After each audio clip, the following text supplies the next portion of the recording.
We're down in the trunk today. We're getting ready to tack the rear end here and here. Got my pinion angle at 0. And yes, this here is same as the pinion up here, because I double checked it. So my brackets are at 26 from center to center, but equal distance from the pumpkin on both sides.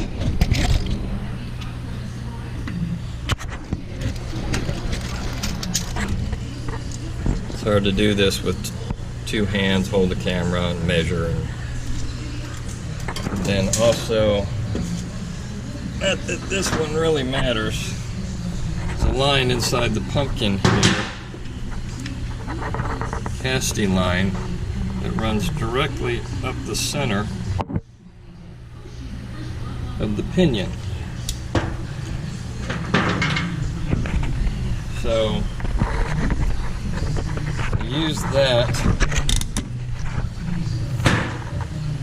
as my centering line, and I'm on center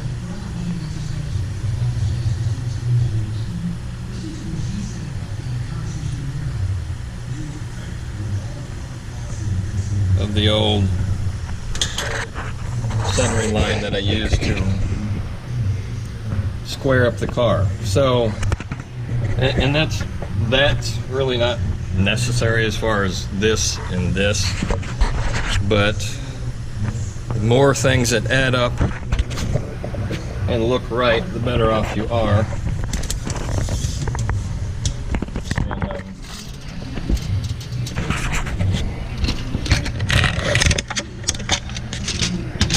Bear with me.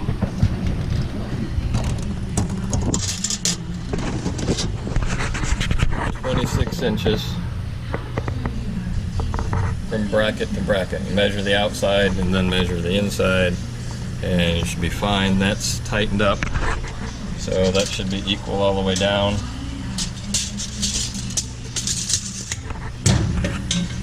And the frame here is 26 inches center to center. So the 26 inches should be center to center here. And then it also came out equal here and here. Like I said before, pinion angle is good. So we're going to tack this thing.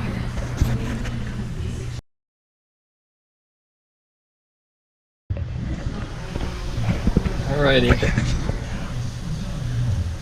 got some decent tacks in there, both sides, several different spots. So we're good to go. Now we need to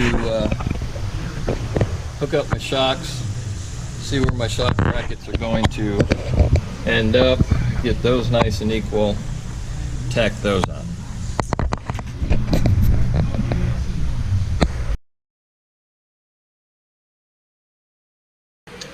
Okay, I tacked in the shock brackets here and here. Use the protractor to get them level, straight up and down. Actually, and this isn't a 90. This is, I don't know what that is for sure, but that's actually 10 degrees. And shock straight up and down, and we should be good to go. I'll drag this thing out of here, finish welding everything up, and be done.